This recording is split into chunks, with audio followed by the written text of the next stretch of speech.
Hi, you are watching the second episode of The Politics of Genesis. In this series, we are taking a deep dive into Genesis chapter 1 so that we can come to a creative reading or rereading, one which enables us to take this creation narrative out of the church and into the streets.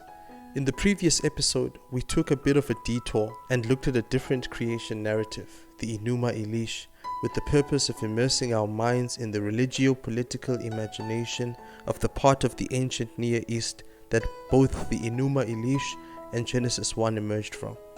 In this episode, we are going to finally get into Genesis chapter 1. I will simultaneously summarize and do some preliminary interpretation, all the while continuing to build up to the juxtaposition episodes in which we will speak more directly to the theme of this series, the politics of Genesis. Of course, it goes without saying that in order to get the full experience out of this series, you would be doing yourself a favor if you watch the previous episode first, as well as the video in which I introduced this series. I will leave links in the descriptions to both of those videos. Okay, now that all those formalities are done, let's delve into Genesis chapter 1. The creation narratives of the ancient Near East usually begin with some sort of theogony. A theogony is an account of the birth of gods, and, as I'm sure you noticed in our previous episode, the Enuma Elish began with one. This is not the case, however, with Genesis chapter 1. Instead, in Genesis 1 verse 1, we read, "In the beginning, God." There is no account of the birth of the God of the Hebrew Bible. One might be tempted to say that this absence of a creation or birth account for this God in Genesis 1 is analogous to Apsu and Tiamat not being born or created in the Enuma Elish. This, however, might be a misleading comparison, given the fact that Apsu and Tiamat are also the primal waters which were uncreated, and that in Genesis there is also some sort of primal uncreated water, which the narrative refers to as the deep or the waters, depending on the translation you are using. Oh, and I should probably mention that originally the book of Genesis was written in Hebrew. The Hebrew word, which has been translated as either the deep or the waters in English, is the Hebrew word tehom. There are a few interesting things about this word. Firstly, it functions as a feminine proper noun without an article, the or a or an, which means the common English translations, the deep or the waters, though understandable, are kind of misleading. In Hebrew, it reads something like this: "The Spirit of God hovered over the face of deep," or "The Spirit of God hovered over the face of waters," as if it refers to a person.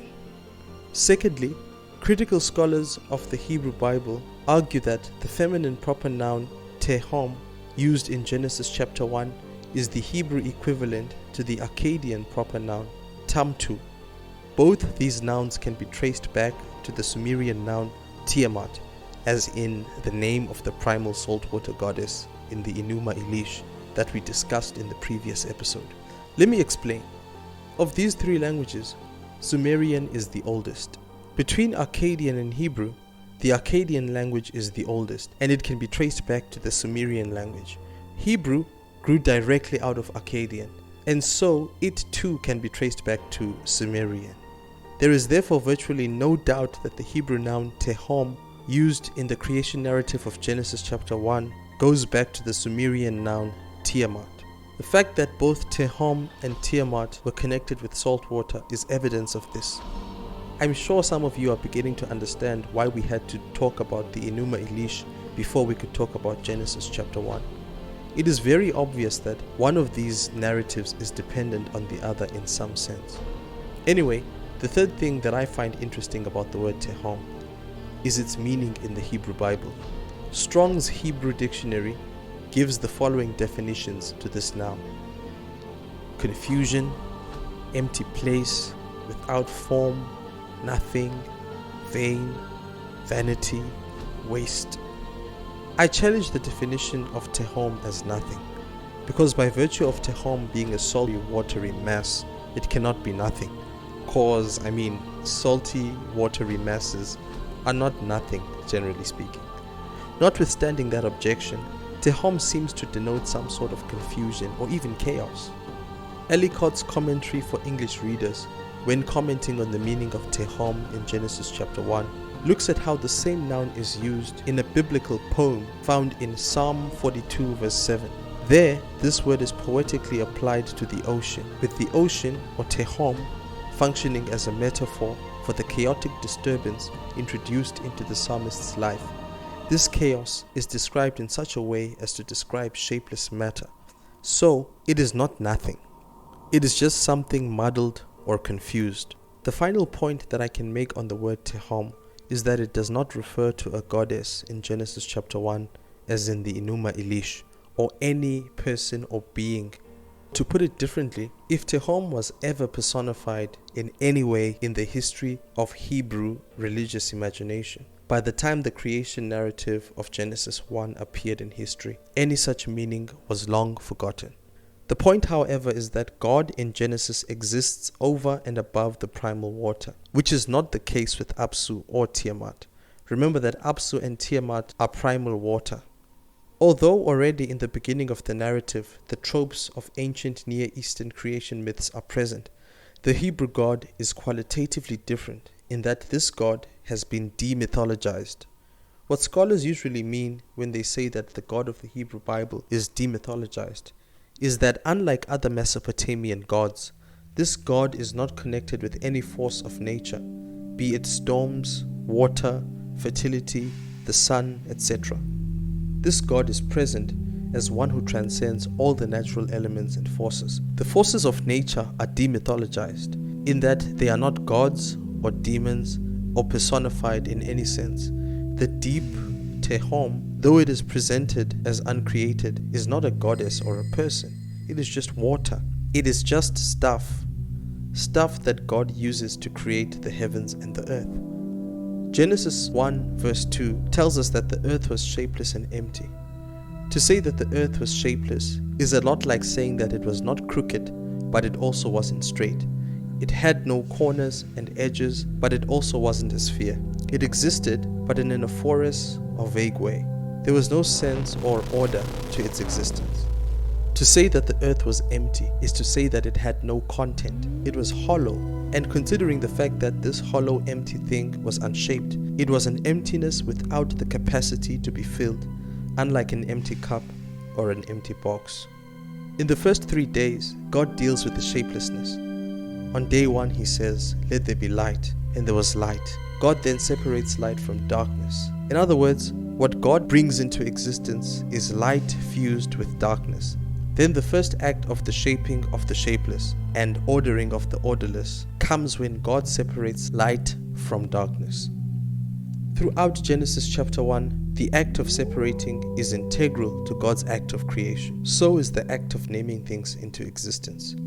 Creation by naming was common in the ancient Near East, and is even the method of creation used by Apsu and Tiamat when they create the gods in the Enuma Elish. I probably should have mentioned that in the previous episode. My bad.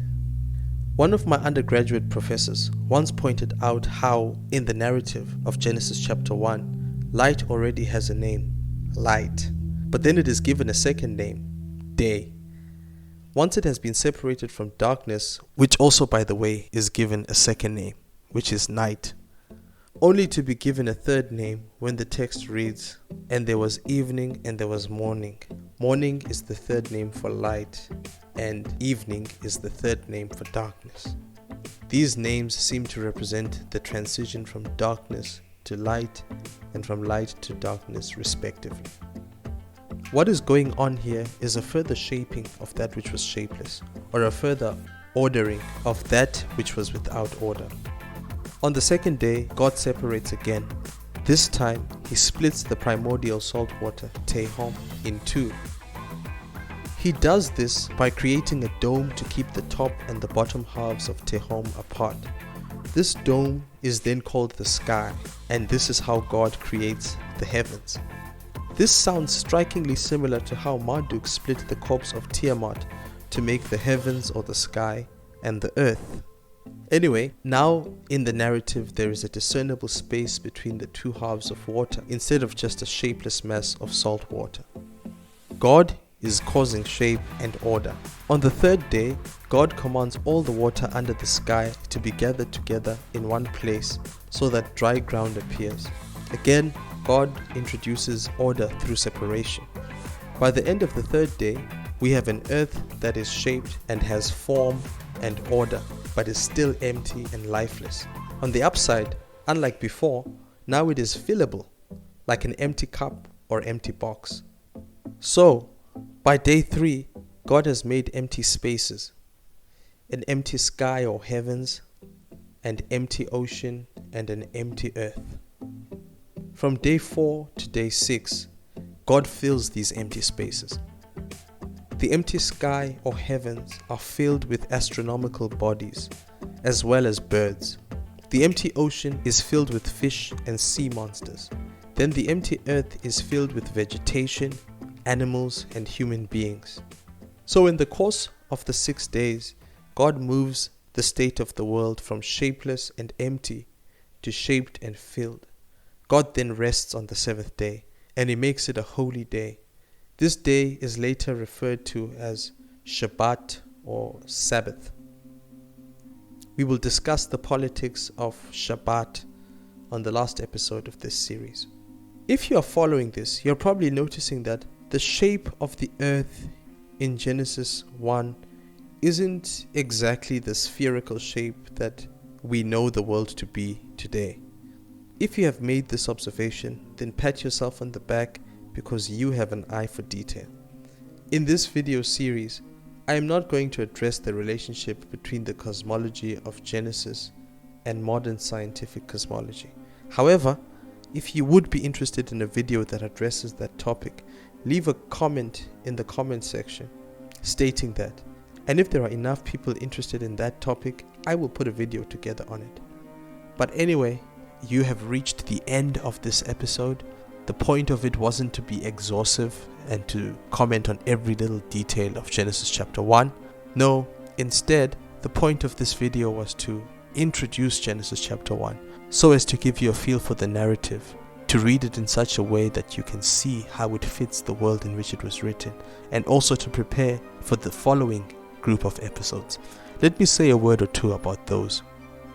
Initially, I thought I would be able to do all the juxtaposing that I've been foreshadowing, if that's the right term to use in this context, in one awesome episode.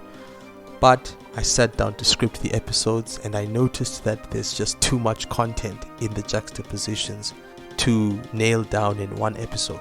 So I've decided to cut it up into a few episodes. It might be 2, it might be 3, I'm not exactly sure. But anyway, as of the next episode, we will be getting into the juxtaposition of Genesis chapter 1 with the Enuma Elish. And by way of that juxtaposition, we will be directly speaking to the theme of this series, the politics of Genesis. I mean, what does Genesis have to do with politics? That is what we're going to start to get into. I hope you've enjoyed this episode. If you have, please hit the like button. And if you are interested in seeing where this series is going, please hit the subscribe button and ring the bell icon that appears right next to that subscribe button so that you get a notification every time I drop a new video. Anyway, I wish all of you enjoy what remains of your week. Adios.